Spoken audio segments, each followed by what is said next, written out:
Olá, vamos continuar a nossa leitura.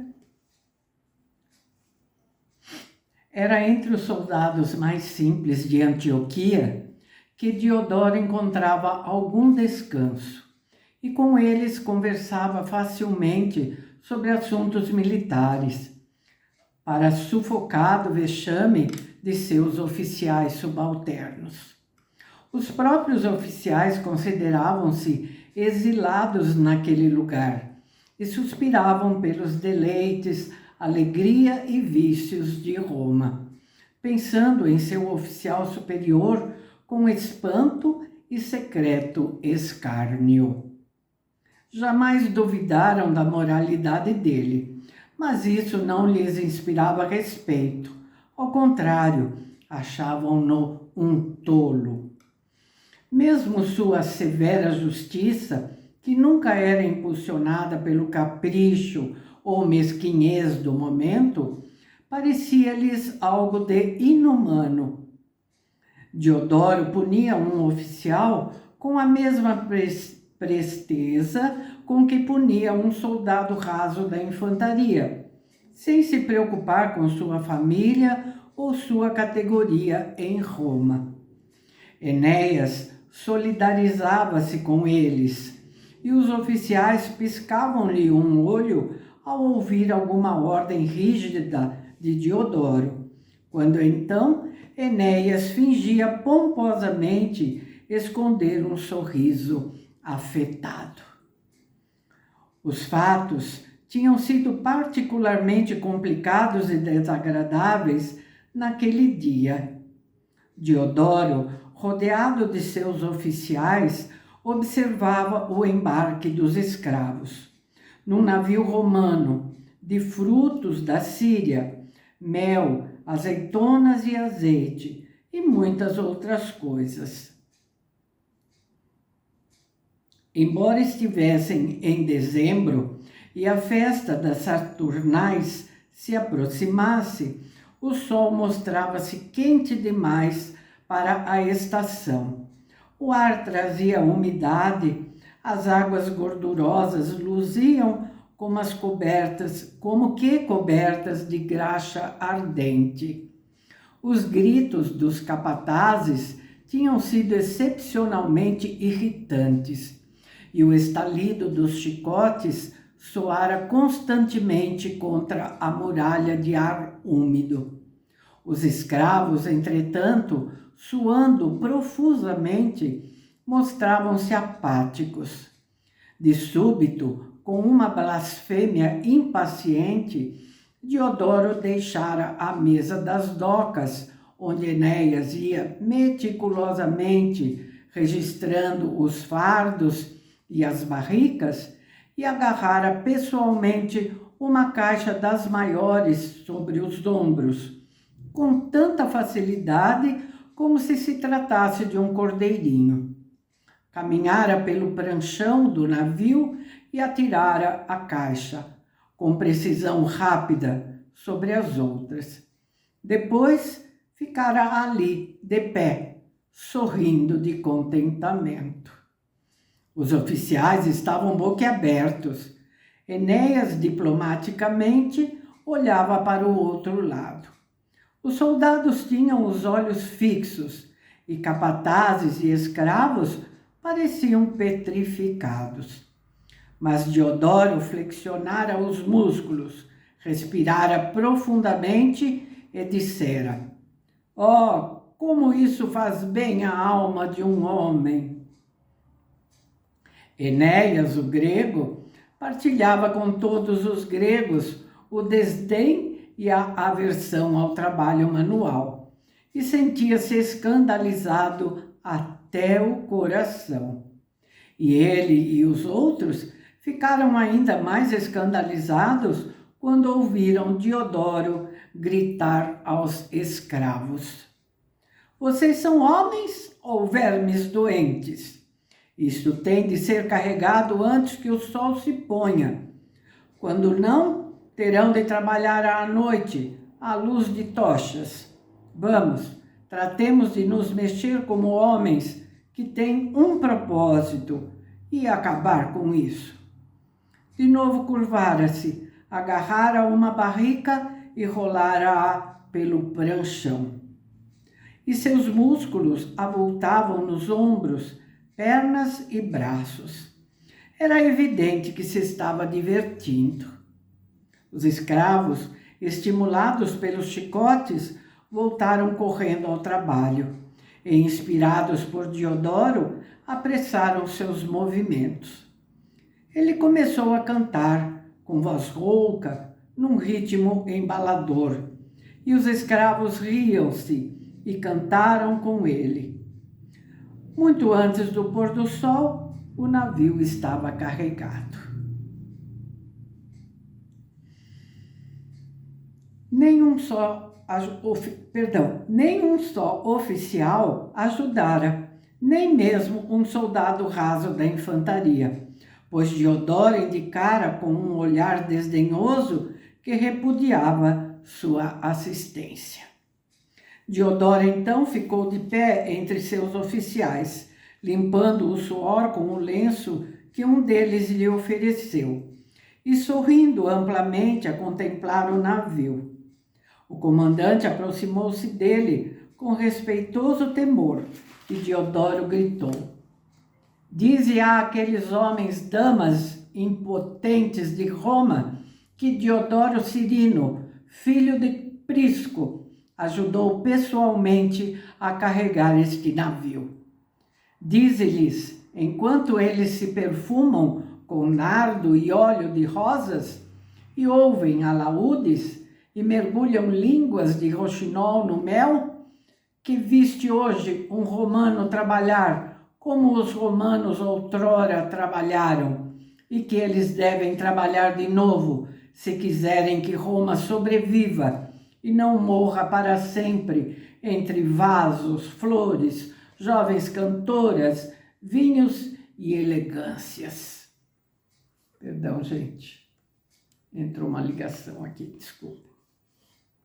Depois, voltara-se para seus oficiais, que coravam de vergonha por ele. Blasfemara em voz alta e gritara novamente: "Onde estão vossas cicatrizes, vossos músculos, vossos ombros morenos, ó pelintras? Sabeis o que é a guerra, o trabalho, o que é a força dos corpos que vivem sobriamente e com resolução? Para o Hades convosco, todos, por Mercúrio, sois menos homens do que esses pobres escravos." Aquilo fora imperdoável. Os escravos tinham sufocado o riso entre eles, e os rostos dos oficiais romanos ensombraram-se ominosamente. Não ousaram responder, entretanto. Diodoro era bem capaz de esbofetear abertamente um rosto atrevido. Fizera isto muitas vezes, mesmo diante de soldados rasos e escravos. Infelizmente, o tribuno não havia terminado. Correra os olhos, colérico, pelos seus homens, continuando: "Cincinato deixou seu arado para salvar Roma e não se deteve sequer para lavar as mãos manchadas ou calçar sandálias nos pés sujos de terra. Nenhum de vós, porém, deixaria os braços de uma prostituta síria para salvar a vida de um homem, ou para manter em vossa jurisdição a lei de Roma." Afastara-se deles num repelão e caminhara pesadamente pelas docas, até seu cavalo, pondo-se a galope a caminho de sua casa do subúrbio. Deixara sua biga, que um oficial teria de levar para as suas cavalariças, e Enéas seguiu nela com o oficial. Uma vez em casa, Enéas contara todo o horrível episódio a Íris, que o escutara em silêncio. Esperava ver a esposa horrorizada, mas ouviu sua voz meiga com seu sorriso adorável. O nobre tribuno foi outrora meu companheiro de folguedos, na casa de Prisco.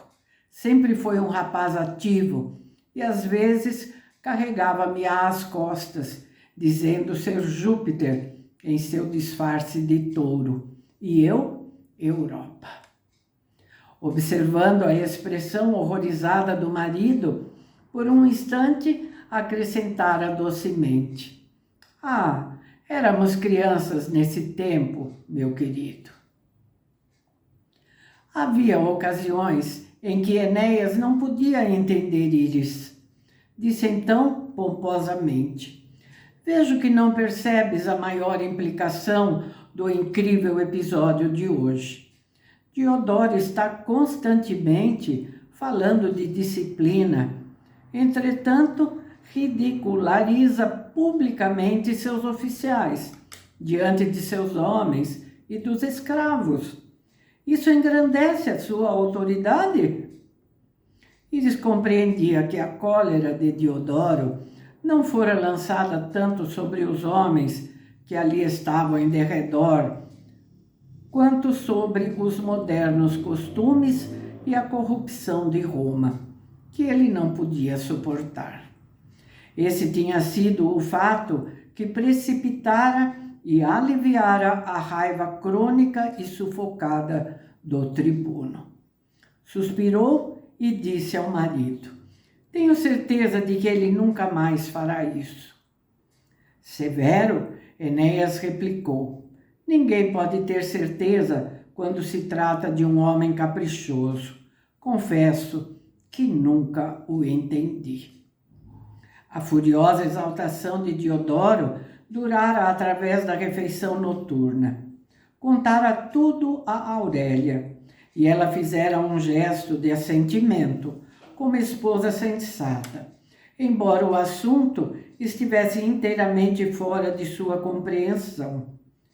Deixou que se seguisse uma pequena pausa, e depois disse, ansiosa, como se seu marido de nada lhe tivesse falado: "A pequena Rúbria está de novo cuspindo sangue e queixa-se de dores nos braços e pernas. O médico receitou fumigações na garganta e nas juntas, e ela está dormindo, finalmente, embora tenha o rosto ainda enrubescido. Que tristeza ver uma criança sofrer, uma criança que nunca foi saudável. E quanto mais triste é, meu querido esposo, eu te ter dado apenas aquele cordeirinho frágil e não filhos fortes." Diodoro esqueceu imediatamente sua cólera. Tomou a esposa nos braços e beijou-a. Ela não se revoltou contra o odor acentuado de seu suor. Antes, encontrou conforto nele. Passou-lhe os braços em torno do pescoço e disse: "Mas tenho só 25 anos e ainda pode ser que os deuses nos concedam filhos. Preciso ir a Antioquia muito em breve e fazer um sacrifício especial a Juno." A criança, Rúbria, era o coração do coração de Diodoro, embora ele acreditasse ser o único a saber disso. Sem ruído, subiu a escadaria de pedra branca que levava ao apartamento dela e silenciosamente afastou para um lado os pesados reposteiros de seda escarlate. A menina estava deitada em sua cama, na frescura do início da noite. Dormia com a ama vigilante a seu lado. A janela pequena era um quadrado carmesim, e sombras arroxeadas suspendiam-se pelos cantos do aposento.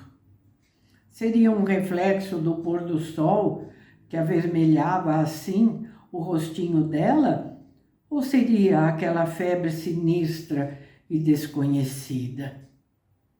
Diodoro curvou-se sobre a filha e seu indômito coração fremiu diante de tanta fragilidade. Longos e espessos cílios pretos palpitavam, inquietos, sobre o rosto fino e brilhante. A bonita boca infantil queimava. Tão doce, tão querida criatura, cheia de risos e alegria, mesmo quando estava sofrendo, uma pombinha tão terna. A mão nodosa de Diodoro tomou a massa negra de cabelos que se espalhava pela brancura do travesseiro, e ele suplicou, desesperadamente, a ajuda de Esculápio. Suplico-te, mestre médico, filho de Apolo, que mandes Mercúrio a essa criança nas asas da compaixão, pois ela me é mais preciosa do que a minha vida, e que tua filha, Ígia, cuida dela com ternura. Mercúrio, apressa-te a vir ter com ela, pois não é ela igual a ti, rápida como o fogo, veloz como o vento, mutável como uma opala? Prometeu sacrificar um galo a Esculápio, que preferia aquele sacrifício e um par de bois brancos a Mercúrio, com argolas de ouro nos focinhos. O terror apoderou-se dele quando tocou o cabelo de Rúbria e viu o tremor das mãozinhas sobre o lençol.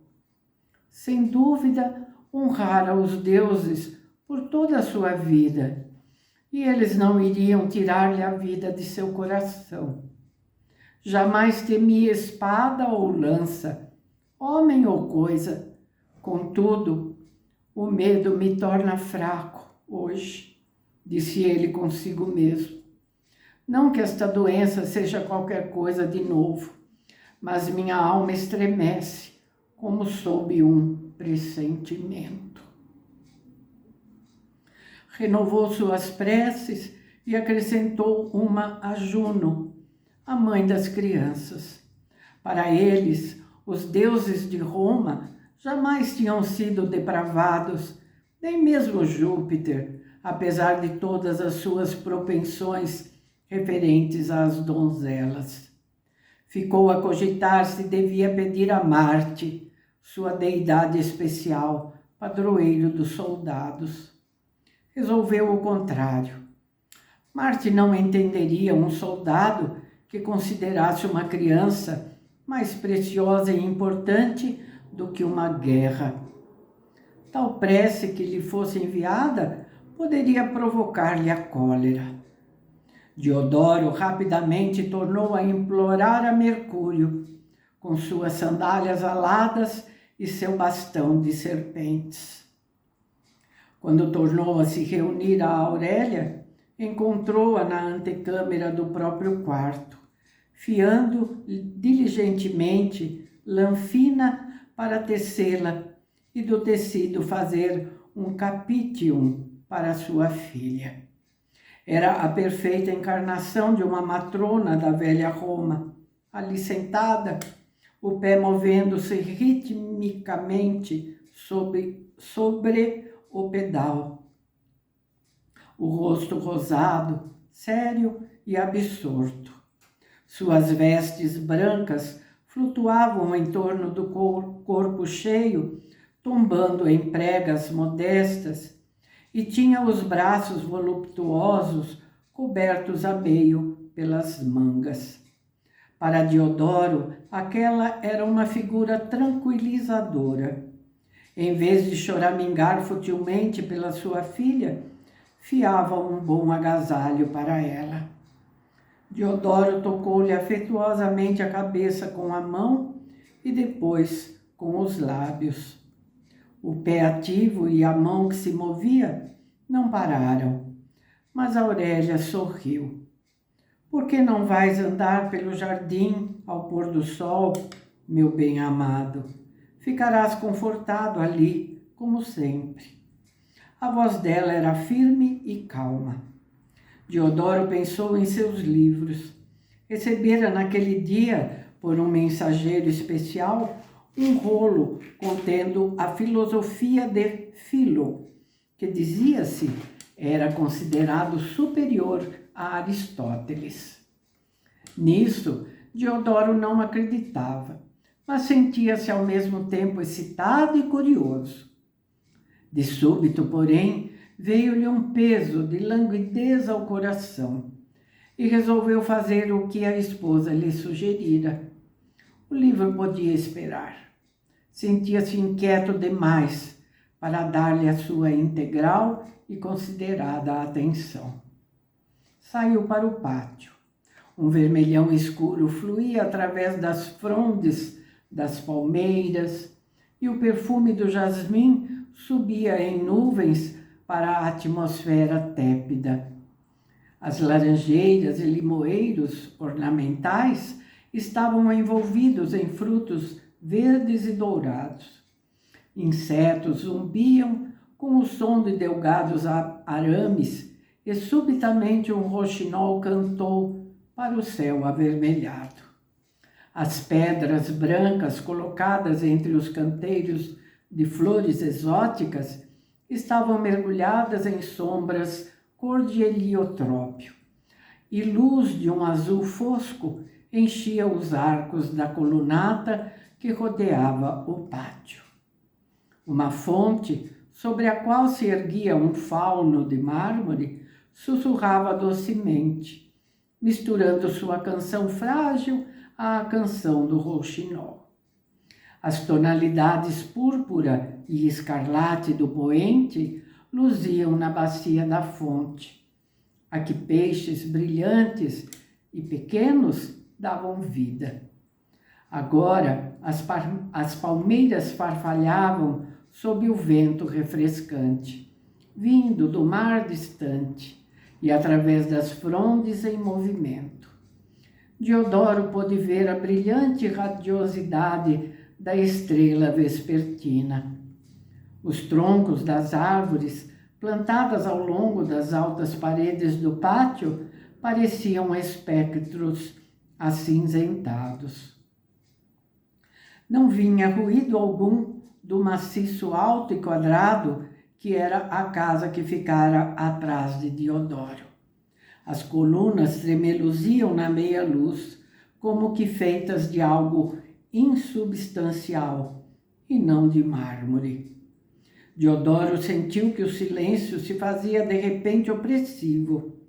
A voz do roxinol não o seduzia como de costume. Era uma voz que não trazia consolo em si, apenas melancolia. E a fonte murmurava sobre tristezas que não eram humanas. Diodoro, de novo assaltado pela solidão, pensou em Antioquia e nas comemorações que ali se iniciavam em louvor de Saturno. Terminariam em deboche geral, como de costume, mas pelo menos ali haveria ruídos de homens e mulheres. Pensou em cavalgar de volta a Antioquia e convocar alguns de seus oficiais que lhe eram menos repulsivos. Sabia, porém, que não poderia suportá-los. Eles quereriam participar de tumultuosa alegria e sua presença só iria inibi-los. Se ao menos tivesse um companheiro, pensava o solitário tribuno, se ao menos houvesse apenas um com quem eu pudesse falar, para afogar em mim a voz do medo, um que comigo partilhasse uma taça de vinho e discutisse as coisas que para mim são importantes. Um filósofo, talvez, ou um poeta, ou apenas um homem sensato. Ouviu um movimento levíssimo, quase um sopro, e voltou-se de novo para a fonte. O sol poente brilhou por um momento acima das copas farfalhantes das palmeiras e veio cintilar sobre a cabeça loira de um menino que se reclinava contra a bacia de mármore da fonte, em completo encantamento, inconsciente da presença de Diodoro. Caminhando silenciosamente, Diodoro avançou para junto da criança, que se sentara no áspero gramado verde e erguia os olhos para as janelas de rúbria. Quando chegou ao lado oposto da ampla e rasa bacia, Diodoro pensou: ora essa, este é o jovem Lucano, filho do meu liberto Enéas. Seu coração palpitou com uma nostalgia ignota, e ele pensou em Íris, sua antiga companheira de folguedos. Íris, com seu cabelo áureo, seus maravilhosos olhos azuis, sua macia carne branca, seu rosto cheio que fazia covinhas e seu fino nariz grego. Ouviu, como se viesse de corredores compridos e ensombrados, o som de seu riso de criança, o tom interrogador de sua voz ao chamá-lo. Íris, para ele, não existira nem mesmo como companheira de brinquedo que se recorda, depois de seu casamento com aquela empertigada e precisa mediocridade de um Enéas. Agora, porém, recordava-se que quando ele estivera fora em suas campanhas, antes da morte de seus pais, Íris tinha brilhado como estrela em sua mente. Doce, sensata Íris, a jovem escrava de sua mãe, a criada de quarto mimada, que para ela fora como uma filha. Ele, um tribuno, jovem e ambicioso, atlético, de família impecável, chegara mesmo a sonhar em casar-se com Íris. Seus pais, acreditava ele, apesar do afeto que nutriam por ela, teriam morrido de humilhação se seu filho tivesse descido a uma escrava, se ela tivesse dito: onde estiveres tu, Caio, estarei eu, Caia. Ainda assim, ao saber da morte deles, enquanto ainda estagiava em Jerusalém, seu primeiro pensamento, depois da angústia da primeira dor, tinha sido para Íris. Voltara a encontrá-la não só liberta, mas casada e grávida, e afastara-a severamente de seus pensamentos.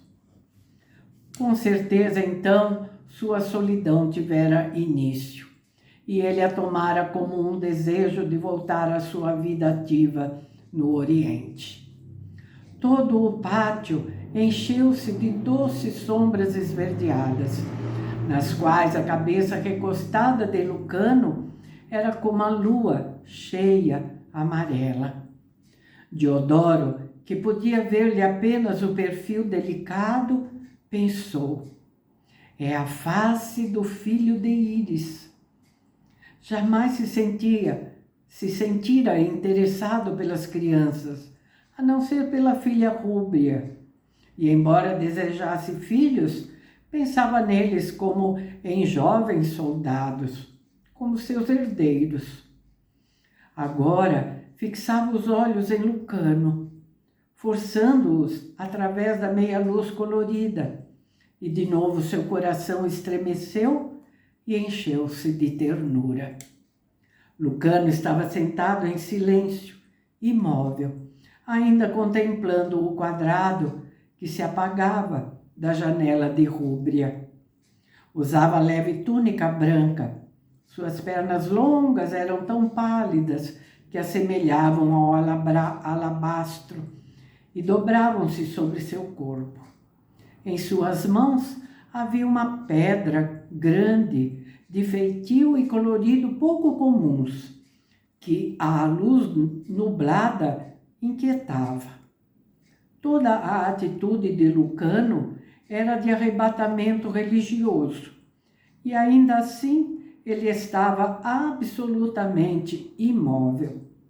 Seus lábios rosados entreabriam-se e seus olhos mostravam-se repletos de estranha tonalidade azul.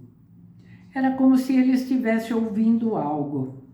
E Diodoro, supersticioso como todos os romanos, observava-o com uma espécie de medo, nervoso, a pele arrepiando-se. Falou de repente em voz alta: És tu, Lucano? O menino não se sobressaltou. Moveu-se um pouquinho, apenas, e voltou para Diodoro seu rosto extasiado. Não saltou sobre os pés, apenas ficou ali sentado, a pedra nas mãos. Era como se não estivesse de forma alguma vendo o tribuno. Diodoro ia falar de novo, mas mais asperamente, quando o menino sorriu e pareceu vê-lo pela primeira vez. Eu estava rezando por Rúbria, disse, e a voz era a da jovem Íris. Diodoro deu a volta à fonte, hesitou, depois acocorou-se e olhou com firmeza para o menino. Diante dele, sentado, em tão absoluto repouso de músculos e então absorto em levo.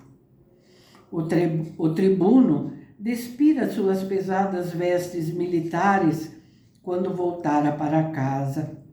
Usava agora uma túnica branca solta com um cinturão de couro simples que trazia incrustações de prata. Sob aquele material ligeiro, seu corpo moreno era robusto e rijo, e suas pernas espessas mostravam músculos salientes.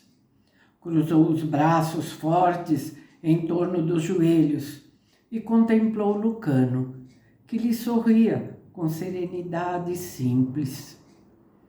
Lucano não se mostrava nem atemorizado, nem tomado de respeito pelo soldado. Olhava o altivo rosto moreno, agudo e severo, tão tranquilamente como teria olhado para seu pai.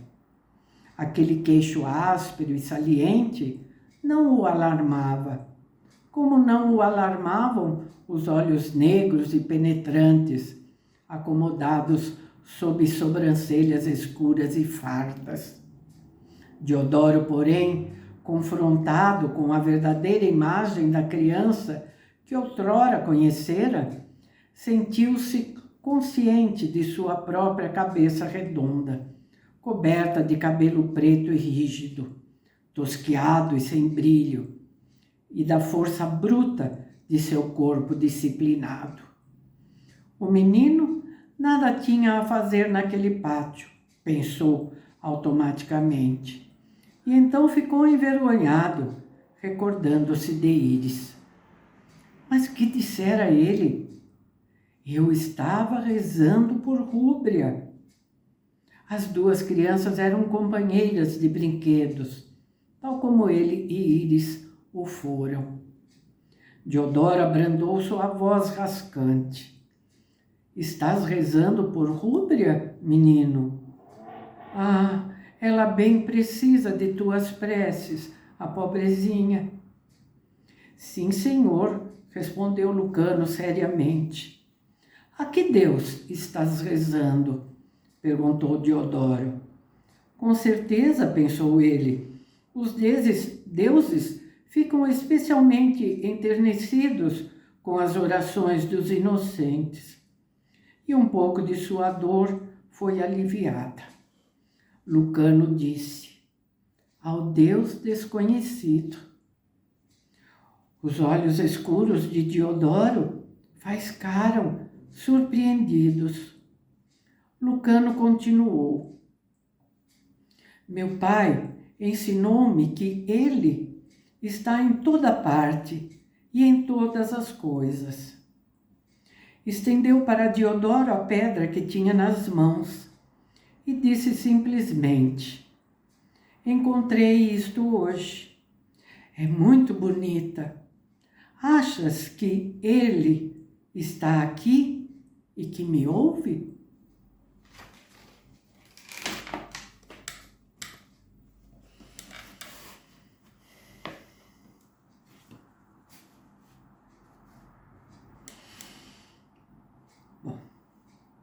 Esse foi o complemento do capítulo 1. No próximo vídeo, vamos iniciar o segundo capítulo do nosso livro Médico de Homens e de Almas. Está bem? Esse finalzinho de capítulo é algo tão tocante, não é? Vamos ficar com isso na nossa memória. Tá bem? Combinado? Então tá bom. Espero vocês no próximo vídeo, tá bem? Muito obrigada.